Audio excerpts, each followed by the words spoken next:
النهارده بقى هوريكم ازاي تعملوا ملوخية خضرة فريش في منتهى الجمال. وحتى لو باتت مش هيجرى لها اي حاجة. اهم حاجة هجيب شوية مية واحط فيهم معلقتين كربوناتو، وبعد ما اقطف الملوخية هسيبهم فيها شوية، وبعد كده اطلع عليهم الحنفية لغاية ماشي اغسلها كويس جدا.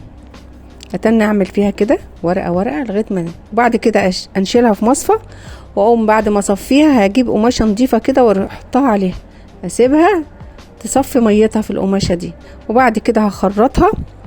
واول ما اخرطها ما سيبهاش تكون الشوربة بتغلي ماشي، واحطها فيها على طول عشان ما سيبهاش تتأكسد وتسود. بعد كده هقوم انا جايبة الملوخية حطها في الشوربة. لازم تكون الشوربة بتغلي عشان الملوخية تخضر معايا بسرعة وتقلب معايا بسرعة وتدي عرق. بعد كده بعد ما اخلصها هقوم انا جايبة عاملة طشة الثوم ماشي، هحط كزبرة ناشفة اهم حاجة ماشي عشان بتدي طعم حلو جدا، وشعرة كمون، شعرة بس، ما احطش كمون كتير عشان ما يمررش. انا قبل كده عملت لكم الملوخية المفرزة دي، بقى الملوخية الفريش.